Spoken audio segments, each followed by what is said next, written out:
మనిషి ఎప్పుడు ఏమనుకుంటాడు అంటే సుఖంగా బతకాలి అనుకుంటాడు. ప్రతి వ్యక్తి సుఖానికి బ్రాండ్ అంబాసిడర్ అనుకుంటాడు. ప్రపంచంలో ప్రతి పదానికి ఒక డెఫినేషన్ ఉంటుంది. అట్లనే మనిషి అనే పదానికి డెఫినేషన్ ఏంది అంటే మనిషి అంటేనే కష్టం. వాహ్, వెరీ జీవితం అంటే ఏంది? జీవితం అంటే ఏం చెప్పు? ఒక కష్టం నుంచి ఇంకో కష్టానికి ప్రయాణించడమే జీవితం. ఆ మధ్యలో చిన్న చిన్న గ్యాప్స్ ఉంటాయి చూడు, అది సుఖం. ఆ చిన్న చిన్న గ్యాప్స్ వీడు జీవితాంతం కావాలనుకుంటాడు, ఈ కష్టంలో గ్యాప్లోకి వెళ్ళిపోవాలనుకుంటాడు. వాడు ఇప్పుడు చదివేటాడు ఏమనుకుంటాడు తెలుసా? అబ్బా డిగ్రీ అయిపోయి నాకు ఒక టాప్ మోస్ట్ కంపెనీలో నెలకు ₹1,00,000 ఇస్తే జీతం సెట్ రావయ్యని సపోర్ట్ పడతాడు. కొట్టాడా? కొట్టాకనే వాడు జీతం వీడు అనుకున్నట్టు డిగ్రీ అయిపోతుంది, వాడికి టాప్ మోస్ట్ కంపెనీలో జీతం వస్తుంది, మళ్ళీ ఇంకో దానికోసం తర్వాత అవుతాడు. తెలవదు జీతం వాడు జాబ్లు ఎక్కగానే ఒక 2 రోజులు ప్రపంచాన్ని అంతా మిసాలు తిప్పుడే అని తిరుగుతాడు. ఇంకోటి రెడీ ఉంటుంది దానికి. అర్థమైందా? ఇంట్లో ఏదైనా జరగటమో, మళ్ళీ అప్పు, తమ్ముడో, బాధ్యత, ఇల్లు కట్టుకోవాలని కోరికలో, అప్పు చేయాలను, మళ్ళీ క్రెడిట్ కార్డులో, కారు ఏమయ్యో, మళ్ళీ ఏదో ఒకటి రెడీ ఉంటుంది దానికి. ఆ జాబ్లో ఏదో 2 రోజులు చేస్తాడు, మళ్ళీ ఇంకో రెడీగా ఉంటుంది కష్టం. ఇల్లు కట్టుకుంటే చాలా అబ్బా అనుకుంటాడు. ఇల్లు కట్టుకుంటే సమస్య వాడు అనుకుంటాడు, నాకు ఇల్లు కట్టుకుంటే నా జీవితంలో సమస్య ఉంటుంది రా, ఇంట్లో కూర్చొని ఎంజాయ్ చేస్తా అనుకుంటాడు.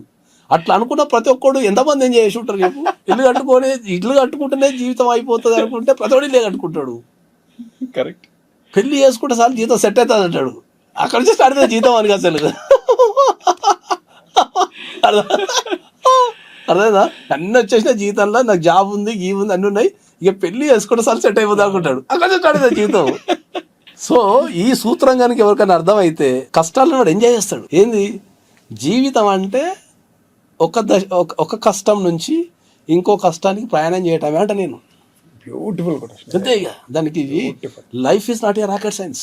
సో ఒక కష్టం నుంచి ఇంకో కష్టానికి వెళ్తావు, నీ మైండ్ ప్రిపేర్ చేసుకుంటే నీకు ఏ కష్టం వచ్చినా నువ్వు వెల్కమ్ చేస్తావు. ఓ వచ్చే అమ్మాయి నెక్స్ట్ నువ్వేమన్నావుదా, నీ సంగతి కూడా తెలుసు అంటావు, ఫిక్స్ అయిపోతాం. కాబట్టి నీకు ప్రెషర్ ఉండదు. ఓ ఇది కట్టుకొని ఇప్పుడు ఇది అయితే నెక్స్ట్ ఇది ఉంటుంది కదా దా అని పిలవాలి మనం. దా ఒక నెల రెస్ట్ తీసుకొని కొద్దిగా దా అని పిలిచినావు అనుకో, నువ్వు ఆ సమస్యలు ఎంజాయ్ చేస్తావు. ఇంకా ఇక స్ట్రెస్ ఎక్కడిది? ఇది ఒక్కటే మళ్ళీ చెప్పండి. భలే ఉంది, నాకు తెలిసింది కన్ఫర్మ్ గా వైరల్ అవుతుంది. మనం కట్ చేసి పెడదాం. వైరల్ అని కాదు, జీవిత విధానమే ఇది. భలే ఉంది అసలు, జీవిత విధానమే ఇది.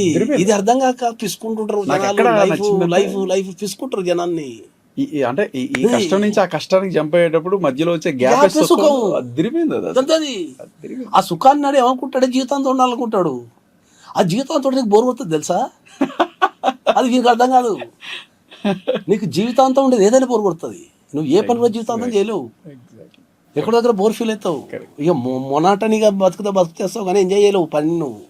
ఆ సుఖం కూడా అంతే. అది అట్లా ఒక్కసారి అట్లా రావమ్మ మెరుపుతీగ టైప్లో రపకలో చెల్లిపోతుంది అంతే. అది కదా దాన్ని అట్లా మెరుపుతీగలకు ఆనందించాలి తప్ప ఇక మళ్ళీ నాకు అది మొత్తం ఉండాలంటే కుదరదు. అది ఏదో ఒక సమస్య, బ్రేకప్ అనో, లవ్ ఫెయిల్యూర్ అనో, లేకపోతే ఫైనాన్షియల్ ఇష్యూసో, హెల్త్ ఇష్యూసో. కొన్నిసార్లు మంచిగా ఉంటాడు, 2 కిడ్నీలు ఖరాబ్ అవుతాయి. ఇంట్లో ఫాదర్కి ఏమైనా ప్రాబ్లం రావటము, లేకపోతే బాధ్యతలు ఎత్తుకోవటము, ఏదో ఒక బతికినంత కాలం ప్రతి మనిషి కట్టే డైలాగ్ ఏంటంటే, ఎవడైనా నువ్వు పుట్టిన ప్రతి వ్యక్తిని వాడిని ఏమన్నా అడుగు చూడు, వాడి జీవితాంతం మొత్తం కష్టాలు పడ్డానే చెప్తుంటాడు. ఒక్కడన్నా నేను సుఖంగా ఫుల్ జీవితాన్ని అనుభవించి నానే చేసి చెప్పలేడు ఎప్పటికీ మంచి జీవితాంతం మొత్తం కష్టాలు పడ్డాక నాకు సుఖం ఎప్పుడు వస్తుంది అనుకుంటా తిరుగుతున్నాడు. సో ఎవరైనా సరే స్ట్రెస్ ఫీల్ కావద్దు అంటే వాళ్ళు సింపుల్ అర్థం చేసుకోవాల్సింది ఏంటంటే, ఒక బస్ ఎక్కి ఇంకో బస్సుకు అంతే, ఆ మధ్యలో స్టాఫ్ ఉండదు, గదే సుఖం. ప్రయాణం చేస్తూ కష్టాల మీద ప్రయాణం చేస్తేనే జీవితం. అది అర్థం కానంత కాలమే నీకు ప్రతిదీ ఇట్లా భారంగా కష్టంగా అనిపిస్తుంది, అయ్యమ్మ బా అనిపిస్తుంది. కానీ అది కష్టం ఎదుర్కోవాల్సిందే, నాకు వేరే ఆప్షన్ లేదు, I have to face it. Okay అని నువ్వు ముందే ఆహ్వానించినావు అనుకో, దాన్ని నువ్వు ముందే రెడ్ కార్పెట్ వేసి రామాయి కదా నాకు రెస్ట్ అయిపోయింది అన్నావంటే అసలు నీకు ఏ కష్టం కూడా, ప్రతి కష్టానికి ఇష్టం అయిపోతుంది తెలుసా. ఆ కష్టాన్ని ఛాలెంజింగ్ ఎదుర్కొంటూనే మజా వస్తుంది, డిఫరెంట్ ఐడియాస్ వస్తాయి, దాన్ని ఎంజాయ్ చేయాలని. రైట్ కమాన్ నెక్స్ట్ ఏంది దా నీ సంగతి చెప్తారా అనుకుంటా మనం పిలిచినాం అనుకో, నీకు దాంట్లో కూడా ఎంజాయ్ చేస్తారు.